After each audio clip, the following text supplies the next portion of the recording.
Hello my dear lovely students, हम कर रहे हैं chapter number 5 exponents exercise 5 question number 13 continue करेंगे। ओके, स्टार्ट करते हैं।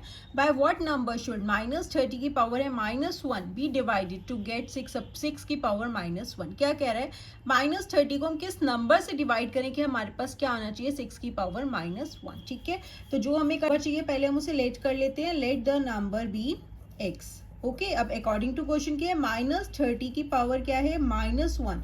क्या कह रहा था, इस नंबर को हम किससे डिवाइड करें, तो हमने उसे x लेट कर लिया। हमारे पास क्या आना चाहिए, 6 की पावर -1। ठीक है, अब देखो हमें लॉ पता है, a की पावर जब भी -m होती है तो हम उसका रेसिप्रोकल कर देंगे तो हमारी पावर क्या है, पॉजिटिव हो जाएगी। ठीक है, तो यहाँ पे क्या हो गया, 1/-30, पावर पॉजिटिव हो गई, 1 हो गया, तो आप इसे एज इट इज लिख सकते हैं।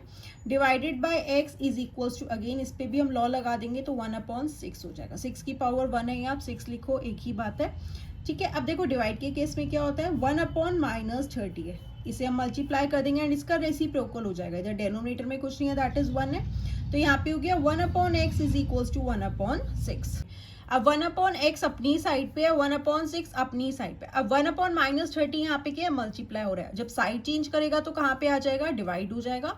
मल्टीप्लाई वाला जब साइड चेंज करता है तो डिवाइड होता है। Again 1/x is equals to 1/6, अब ये मल्टीप्लाई होगा एंड इसका क्या होगा, रेसिप्रोकल हो गया -30/1।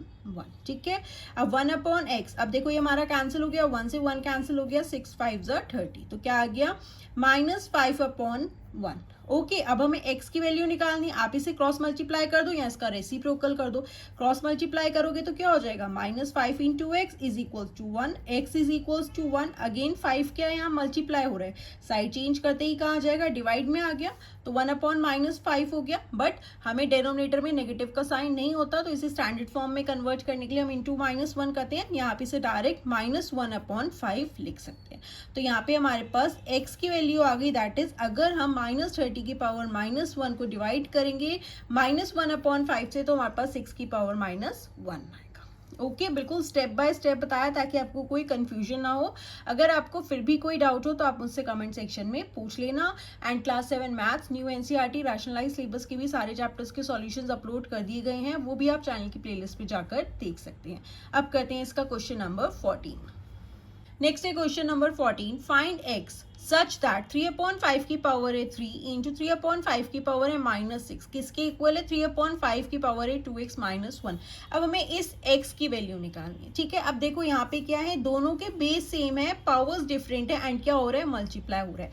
तो कौन सा लगा, जब भी a की पावर m इंटू a की पावर n होगी, दैट इज बेस सेम है, पावर्स डिफरेंट है, तो उस केस में क्या होगा, बेस सेम रहेगा, पावर्स को हम प्लस कर देंगे। सेम यहाँ पे भी करेंगे, 3/5 एज इट इज रहेगा, बेस सेम है, पावर्स ऐड हो जाएंगे। देखो 3 प्लस करेंगे दूसरी पावर को, तो लेकिन ये किस में है, -6 में। ठीक है, ये हो गया 3 प्लस दूसरी पावर क्या है, -6 इज इक्वल्स टू 3/5 2x -1। अब क्या हो जाएगा यहाँ पे, 3/5, अब क्या है, 3 ब्रैकेट से पहले प्लस है तो सेम साइन आ जाएगा, 3 - 6 इज इक्वल्स टू 3/5 2x -1। अब यहाँ पे क्या हो गया, 3/5, 3 में से 6 माइनस करोगे 3 हो जाएगा, बट साइन ग्रेटर वैल्यू का आएगा तो -3। ठीक है, अगेन हो गया 3/5 2x -1। अब देखो हमें क्या निकालना है, x की वैल्यू निकालनी है। 3/5 से देखो 3/5 कैंसिल हो जाएगा, तो अब हमारे पास पावर्स बची, ये हो गया -3